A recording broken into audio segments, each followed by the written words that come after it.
Hoy nos visita un especialista de renombre en el campo de la salud infantil, específicamente en el diagnóstico y tratamiento de enfermedades reumáticas. Ha consagrado su carrera a atender no solo a los más pequeños, sino a todos quienes acuden a él procurando alivio a sus dolencias. Rica historia, la del doctor Paneque, así le conocen. Un hombre que a sus pacientes no vacila en dedicarles tiempo para todo.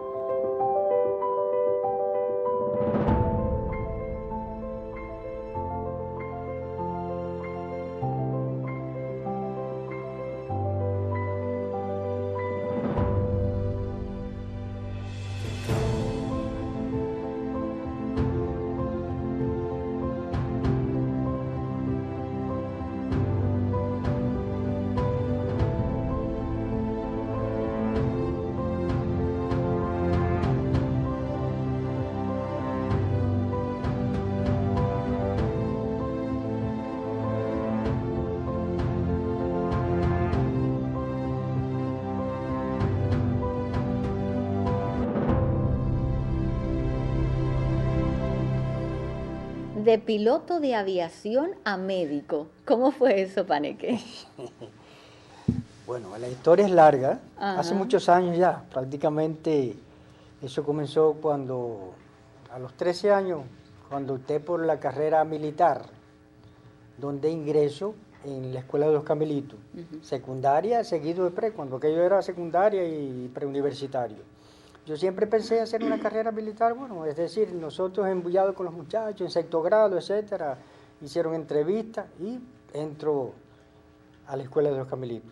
Allí curso la secundaria, curso el pre, comenzamos a hacer distintos tipos de actividades y me interesó un poco más la medicina militar, el piloto de aviación. El objetivo fundamental era piloto de aviación, yo veía los aviones de chiquito, no sé. Tenía familiares también militares que trabajaban en el aeropuerto, etcétera. Y el tiempo fue pasando, estuvimos en círculos de intereses de distintas especialidades. Es decir, de la parte de infantería, la parte de arquitectura. Pero siempre militar. Todo militar. Y los círculos de interés, yo pertenecía a un círculo de interés de medicina militar. Y hacíamos talleres, distintos tipos de competencias, etcétera, etcétera. Hasta que ya terminó el preuniversitario y no pude coger una carrera militar. Era no apto, por fin fui no apto, me dieron alguna crisis de asma, me señalaron como asmático, no apto FAR. Pero bueno, obtengo la carrera de medicina por la vía civil. Y es cuando egreso de la Escuela Militar Camilo Cienfuegos y paso al Instituto Superior de Ciencias Médicas de Santiago de Cuba, donde hice mi carrera, gran parte de la carrera la hice allí, y terminé ya en la Universidad de Ciencias Médicas actualmente de aquí, Mariana Grajales. Efectivamente, y entonces el posgraduado, ¿usted lo hace en Mayarí? Termino la medicina y cojo, es decir, posgraduado. Voy posgraduado, yo en ese tiempo vivía en Mayarí, y entonces a los internos nos trataron de acomodarnos en los lugares más cercanos de donde vivíamos. Hice el internado en Mayarí, es decir, que ya cuando termino ya mi carrera, hago posgraduado en el Hospital de Guatemala, un hospital clínico quirúrgico con las especialidades básicas, medicina, pediatría, ginecobstetricia, cirugía, muy buen hospital, y ahí hago el primer año allí de mi actividad laboral, de mi vida laboral, trabajando en las salas de medicina, de lo mismo en medicina, en pediatría, casi siempre esas dos, hasta que fui llamado para una misión. Casualmente una misión militar como médico militar en la República Popular de Angola. O sea que eso estaba para usted en el destino. Parece que ya estaba señalado, ¿no? Ya venía con el antecedente militar y es cuando paso a la misión militar de Angola. ¿Cómo fue esa experiencia?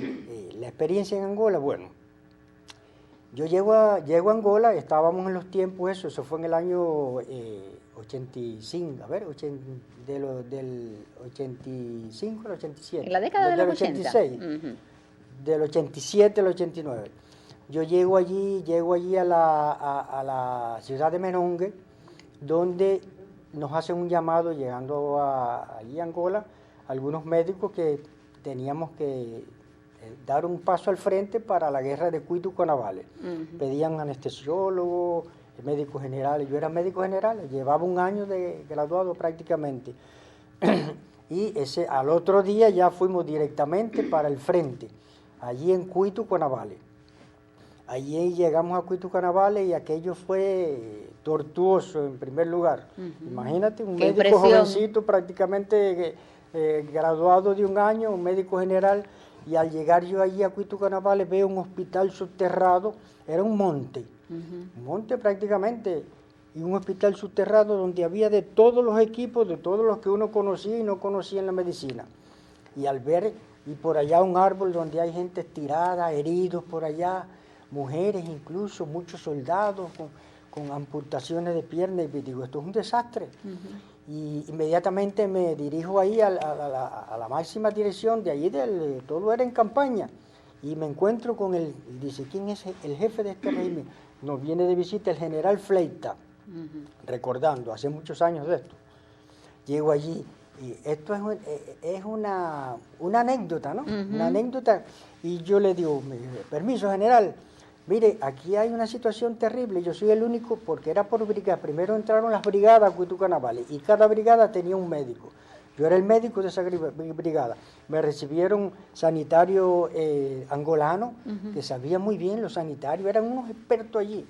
Yo era chiquitico delante de ellos, y le digo, mire general, tengo una situación, dígame médico. El general con su porte elegante, etcétera, como son los generales cubanos, ¿no? Mire, el problema es que hay una situación terrible, hay heridos, hay civiles abajo de una mata, hay de todo, pero necesitamos un anestesiólogo, un cirujano, un ortopédico, más médico aquí. Y él me dice, mire médico, ¿usted sabe lo que es una aspirina? Digo, claro, yo sé lo que es una aspirina. Bueno, si usted sabe lo que es una aspirina, yo casi no sé. Usted es el médico, así que resuelva lo que hay aquí, porque el único médico es usted, y estamos bajo la guerra. Resuelva. Yo, no, está bien, no hay problema. Y yo llego allí, bueno, ahí a la parte esa donde estábamos nosotros, todavía yo con mis mochilas allí, el fusil y todo. Y los negritos aquellos, negritos de cariño nos decíamos, aquellos sanitarios no se preocupe, médico, lo ayudamos. Y ahí empecé la vida de la experiencia de la medicina militar, medicina de guerra, porque ahí venían pacientes con las minas, con morteros, bueno, pacientes digo soldados y también, porque atendíamos también la parte de los nativos, todo, bueno, era desastroso. Pero bueno, lo que aprendió y lo que vivió allí fue una experiencia tan bonita que eso hizo que usted fuera nuevamente a Angola cuando termina esa primera temporada, pero ya para atender a los pilotos. Sí, cuando terminamos esa misión de Cuito, Cuanavale, que hubo guerras, hubo de todo ahí, ya llevaban el momento que nosotros ya veíamos los aviones, los mirajes, de a las 6 de la tarde o por la madrugada, ya estábamos empapetados como estaba, dice. Ya terminamos esa misión durante unos meses, ese primer año nos dan como un cumplimiento por la guerra de Cuito, Cuanavale, todas esas, y yo regreso, estoy como un mes y pico más o menos, y soy llamado, me proponen pasar un curso de medicina aeronáutica para trabajar con los pilotos de aviación de chorro y helicóptero en el regimiento aéreo de Huambo, exactamente, hospital naval, estuve ahí, no llegué al mes, aprendí mucho me gustó la medicina aeronáutica, pero no directamente para el futuro, porque bueno, y regreso para Angola. Y entonces voy como jefe de los servicios médicos, ahí ya había otro, y después estaba relevando a otro médico del regimiento aéreo. Ahí atendíamos los pilotos de aviación, de chorro, las vermelias esas de la Cruz Roja Internacional, también hubo un contrato para trabajar con los pilotos, los trabajadores de la zona Angol, las compañías diamanteras de esas que eran filipinos, y atendíamos, como era el regimiento aéreo, atendíamos a todos, ayudábamos a todo el mundo, los angolanos, los quimbos, hacía guardia en el hospital del regimiento, y en el hospital teníamos que hacer guardia. Yo hablo de mi persona como médico, pero eran enfermeros. Teníamos enfermeros, otros médicos. Un equipo bien grande. Ahora, Pane, que le quiero hacer una pregunta. ¿Por qué la reumatología? Porque usted se inclinaba por la angiología. ¿Cómo fue ese cambio? Ahí viene la experiencia. la experiencia que obtuve. Claro. Yo aprendí mucho angiología en Angola, ¿no? Porque llegaban muchos pacientes con que había que hacer amputaciones de miembros por minas. Esas minas eran los que más golpeaban. Y soldados, y gente con tiro en la guerra, etcétera. Y trabajé un tiempo en el Hospital General de Huambo. Cuando hacía guardia me sumé a una doctora, una angióloga, que la recuerdo muy bien, de La Habana, y la ayudé mucho en ese sentido. Y aprendí mucho de esa parte de angiología, hacer amputaciones, no me gustaba primero me asustaba ver eso, no es muy fácil ver. Y entonces cuando ella se va, dice, tú vas a ser el angiólogo del hospital. La parte militar no me dejaba tanto, ¿no? Pero digo, no, doctora, usted va a ser el angiólogo. Habían vietnamitas y rusos, médicos. Vietnamitas y rusos era casi todo ese hospital. Pero bueno, ya después vinieron otros, etcétera, y me dediqué más a la parte militar porque participé también en la brigada de salvamiento y rescate cuando las caravanas esas, que atacaban las caravanas, íbamos en los helicópteros, entonces teníamos que ir a buscar personas, es decir, fue una vida larga. Pero cuando yo llego, voy a pedir angiología, dice, no, ya es el mes de octubre, ya dimos las capacidades ya. Ahora tiene que someterte a un escalafón. Mira, reumatología, hay una de reumatología para la provincia. Ya hay 2 reumatólogos aquí en Holguín. Falta uno, pero lo están pidiendo con perfil pediátrico, para trabajar en el pediátrico, porque hay muchos niños con enfermedades reumáticas. Digo, bueno, sí, hace tiempo no trabajo con la pediatría. Bueno, a usted pedimos el escalafón, fue por el escalafón, y bueno, de momento me dice, váyase a trabajar a su hospital de Guatemala y le avisamos. Y yo le decía a mis compañeros, avisamos, vamos a ver. ¿Y te avisaron? Y me avisaron. Para Ciudad de La Habana, Instituto Nacional de Reumatología, allí, 3 años, exactamente. Claro, yo hice somos reumatólogos generales, no es que sea como pediatra, pero el que era perfil pediatra dedicamos un poco más para especialmente a los teníamos un trabajo. Y entonces de esa manera, después que terminas ya toda esta parte, que estos 3 años es como llegas al pediátrico holguinero. ¿Ustedes se imaginan cómo puede ser un día para un reumatólogo en un pediátrico? Yo les propongo irnos ahora hasta su consulta, vamos a ver, y después seguimos con la conversación. Bueno.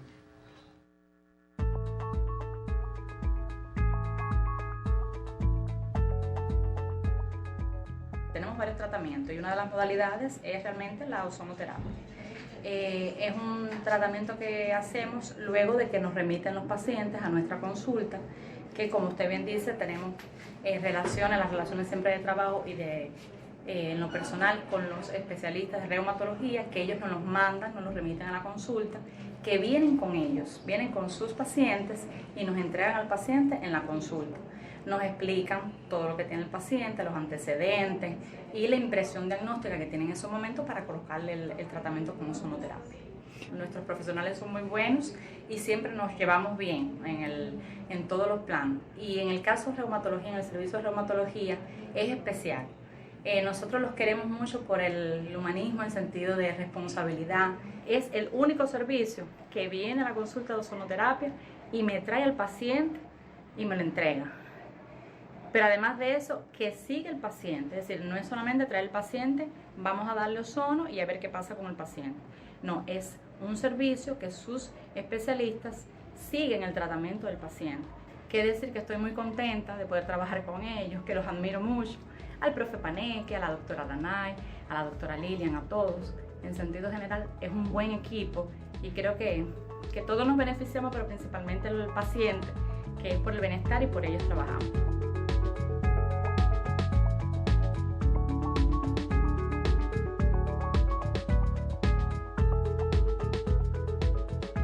Los vínculos que existen entre la especialidad de inmunología y de reumatología son muy estrechos. Son 2 especialidades que trabajan fundamentalmente muy unidas y juntas porque depende una de la otra. Fundamentalmente, por la parte de inmunología, hay varios pacientes que llegan a nuestra consulta fundamentalmente para descartar trastornos inmunitarios que pueden ser por inmunodeficiencia o por trastornos de otro tipo en el que no existe una correcta respuesta inmunitaria para regular la respuesta inmune o para controlar los procesos infecciosos recurrentes.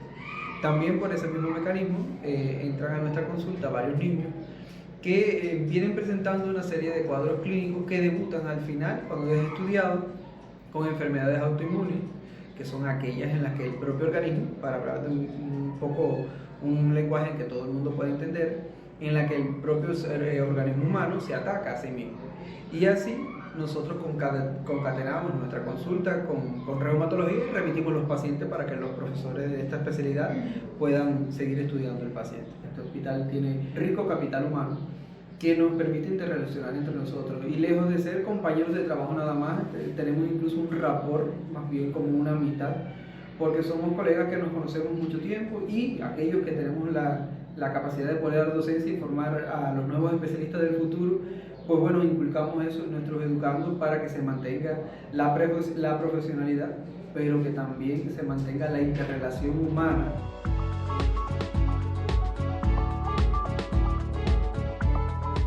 Yo considero el trabajo muy efectivo, porque es de mucha importancia, y más en estos momentos que estamos pasando este tipo de enfermedad, que los reumatólogos han sido muy eficaces en eso. La atención de ellos hacia nosotros, hacia el personal que viene de otro lugar a buscar ese apoyo de los reumatólogos, ha sido muy efectivo. Principalmente yo, que estuve muy afectada con el chikungunya, ya estoy muy bien, gracias a ellos, a la doctora Danay, al doctor Paneque, que me atendieron, y estoy perfecta, no me siento nada. Y yo considero que esa consulta es muy importante.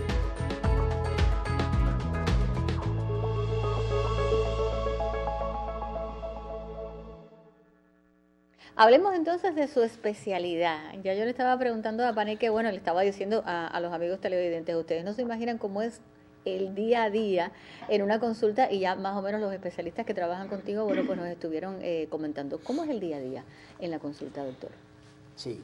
El día a día, bueno, desde que llegamos al hospital, bueno, hay una entrega de guardia, etcétera, presentamos los casos, vemos los casos que ingresaron en la sala, porque prácticamente la parte pediátrica de la especialidad, en lo que respecta a las tunas, Granma y Holguín, somos referencia. En la parte de los niños, nos remiten muchos niños, porque bueno, hay reumatólogos de allá también dedicados, hay otros que se han jubilado, hay otros que no están, y lo recibimos. Vemos los ingresos, tenemos una sala, la sala de clínicas pediátricas, allí pasamos visita temprano para después proceder a la parte de la consulta. Los casos que hay que hacer, los casos que ya vimos en el laboratorio, pruebas especiales, reumatología tiene pruebas especiales inmunológicas que se realizan entre otros estudios, otros procederes también con la tomografía y otras cosas, ¿no? Y después, bueno, tenemos la consulta externa.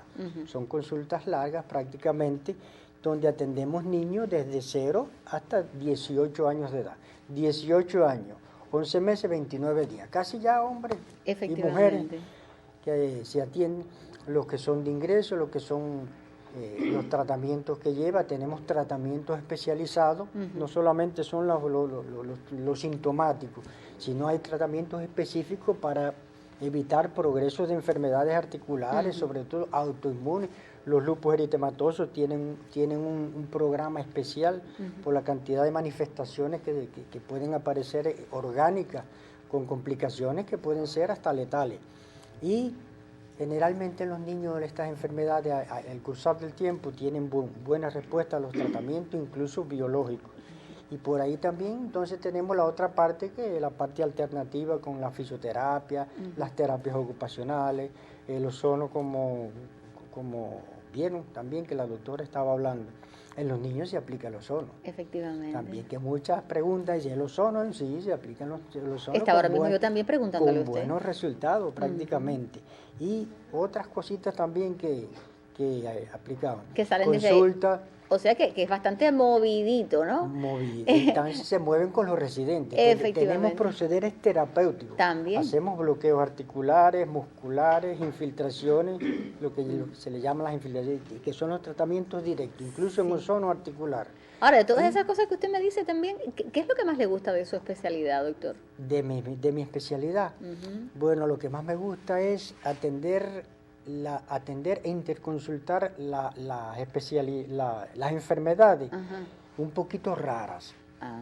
Es la que llamamos a discusión, porque cuando hay, por ejemplo, casos febriles, casos que siempre llaman al reumatólogo pensando en que sea una autoinmune, que la atendemos nosotros, Sí. un lupus eritematoso, una enfermedad mixta del tejido conectivo, una esclerodermia, que son raras pero que la tenemos y que son muy, porque lo mismo te da una fibrosis pulmonar, que te da un daño renal, una nefritis lúpica, que te da una manifestación pleural, un cerebral, etcétera, y a veces nos vuelve locos. Pero nos gusta encaminar, porque cuando hacemos ese diagnóstico, con las terapias actuales que tenemos, y a pesar del déficit que existe en el país, ¿no? Pero siempre se buscan alternativas, y solo, por lo menos en la parte pediátrica, con muy buenas respuestas.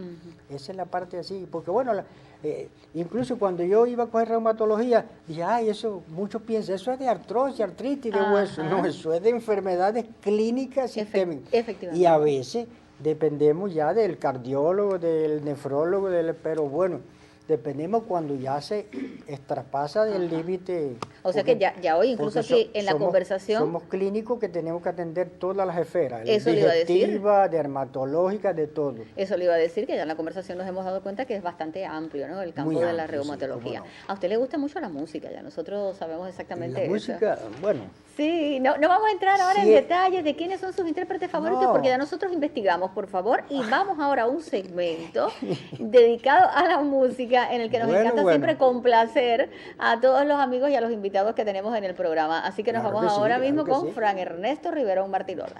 bueno.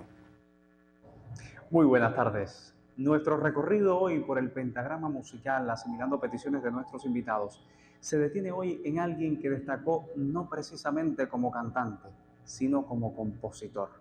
¿Y qué compositor? Las interpretaciones de su música sobresalen entre las más aclamadas en el panorama sonoro de Hispanoamérica. Vean.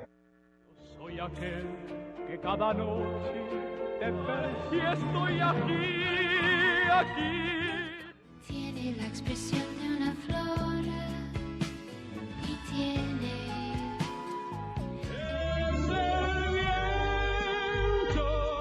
Si no estoy junto a ti, pero creciente mi amor.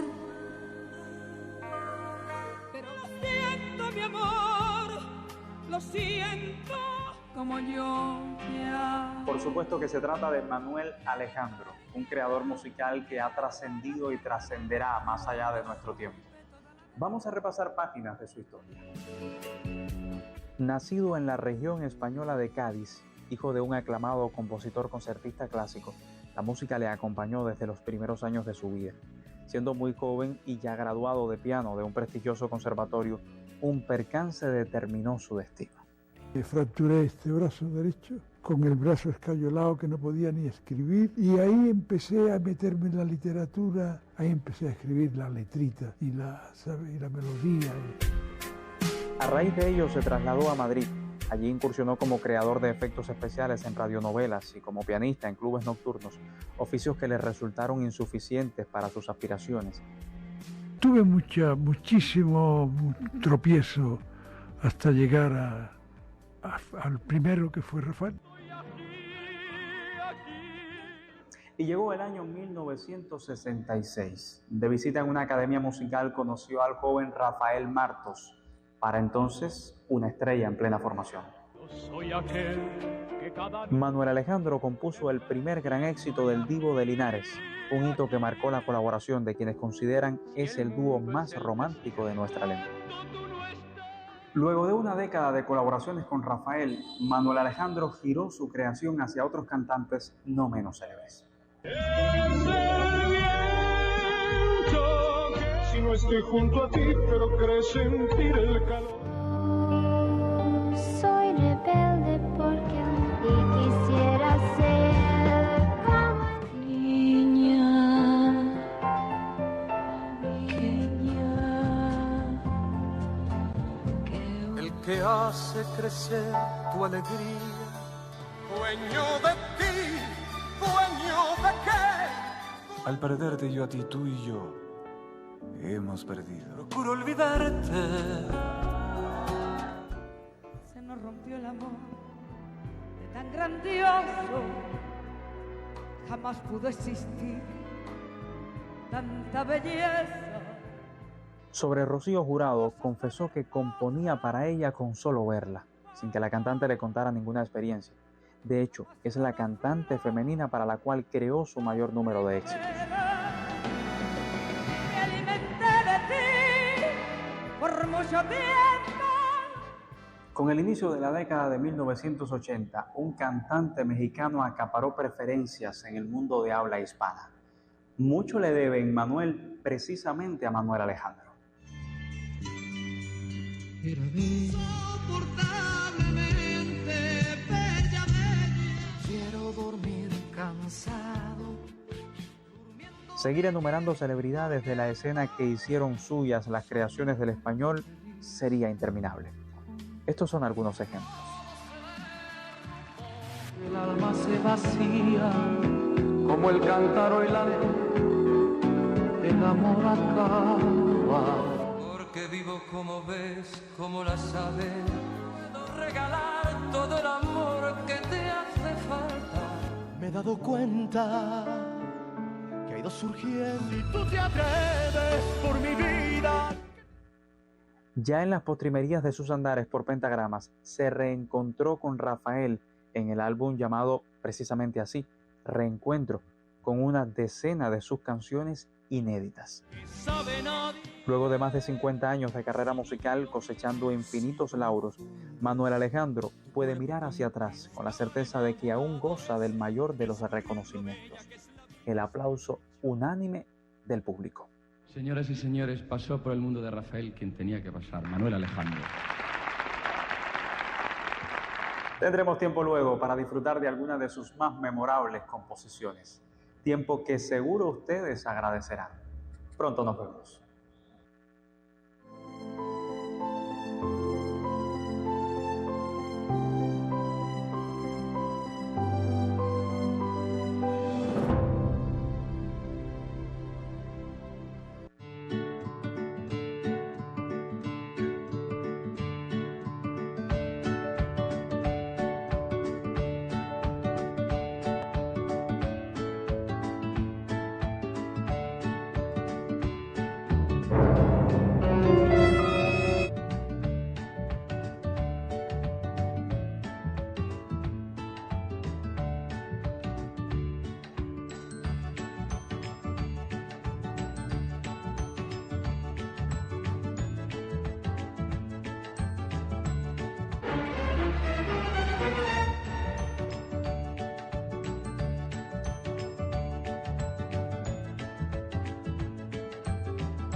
Bueno, muchísimas cosas curiosas, ¿verdad?, que tienen que ver con la reumatología. Yo sentí hasta la ambulancia que venía a recogernos, pero no, para nada.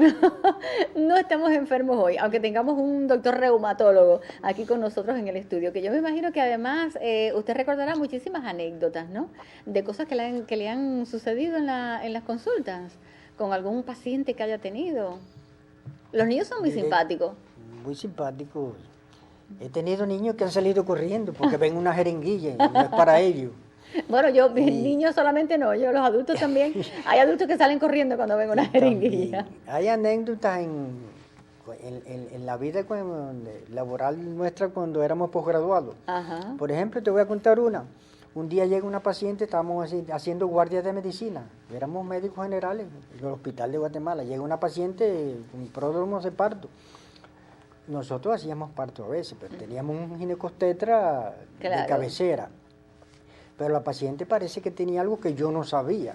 Pero cuando le hago el tacto, ahí mismo, no sé, siento la placenta. Inmediatamente llamamos al ginecólogo que andaba por Nicar, un profesor nuestro, dice, no le saques el dedo, ambulancia para Mayarí, eso es una placenta previa. Digo, sí, no. Oiga, llegué al hospital de Mayarí, son 13 kilómetros más. Cuando me sacaron el dedo estaba calambrado, la mujer se salvó. Si se lo saco, no, se muere. ¿Cómo se llama? Creo que se llama Mireli, no me acuerdo. La paciente. Y digo, cuando tengo una hija, si tengo una niña, le voy a poner tu nombre. Otro fue un niño con un anoncillo ahogándose que hubo que hacer. Yo no sé hacer traqueotomía, pero dicen el cirujano, ponle la jeringuilla en el cuarto o quinto anillo traqueal. Urgentemente, hasta que llegaron. O sea que hay muchas cosas, pero bueno, curiosas. Efectivamente, son cosas que le han pasado que no tienen que ver con la reumatología. No, nada, eso era médico general. Efectivamente. Y en reumatología hay cosas también que han pasado así, pero si me pongo a hacer anécdotas de tantos años que llevamos de la especialidad. De trabajo, pero bueno, su trabajo le ha traído muchísimas satisfacciones y una de ellas es precisamente el premio de excelencia en reumatología en el año 2025. ¿Qué significó para usted ese premio, Paneque? Sí, eso fue este año. Bueno, eso me sorprendió porque fue de los eventos que nosotros hacemos todos los años, un evento de reumatología pediátrica específicamente, y al final, bueno, fui condecorada por la Sociedad Científica y me dieron el premio de excelencia de la reumatología. Sí, bueno, hay premios, hay muchas cosas, pero ese fue uno de los más, por lo menos los de este año. Efectivamente. En congresos recibimos, tras congresos, en cursos que impartimos, etcétera. Pero este es importante, o sea, premios de excelencia. Así, y el más fresquecito. Porque efectivamente, muchísimas felicidades por parte de nuestro colectivo. Yo le propongo hacer un paréntesis y nos vamos nuevamente hacia su consulta, ¿verdad?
Bueno, este es un buen momento para incorporar a Eglis Ricardo. Mira que a Eglis la conocemos desde el Poligráfico, el periódico, la revista Serranía. Yo creo que hasta estudiamos juntas, hicimos hasta un diplomado, ¿verdad? Diplomado de periodismo. Lo bien que la pasamos.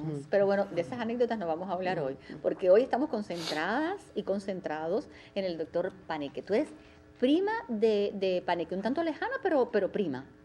Sí, mira, en este caso no tendría en cuenta mucho la cercanía biológica, ¿ves? Ajá. Pero en realidad es un poquito distante, pero estamos muy cerca, ¿ves? Así mismo. Siempre nos hemos llevado bien, nos hemos relacionado, las familias y todo, y más cercano que muchos primos míos biológicos, que muchos que no tengo contacto con ellos, que no conozco. Hay una anécdota hasta de una fiesta en familia y un puerquito que se comieron y todo, cuando eran jovencitos, ¿no? ¿Eso fue por Mayarí?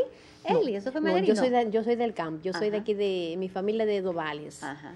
Y entonces allá en Mayarí, yo estaba en Mayarí porque estaba en el destacamento pedagógico y me mandaron ese año para allá y estaba en su casa, en casa de su abuela, sí, que era la prima de mi mamá. Y entonces decidimos un día, un 24 de diciembre, venir acá al campo, toda la familia. Pasamos por los camelitos, que era donde está el Ejército Oriental, ahí eran los camelitos antes. Los recogimos a él y a un primo que también estaba ahí, y al regreso lo devolvimos ahí, pasamos el día de lo más bien en familia.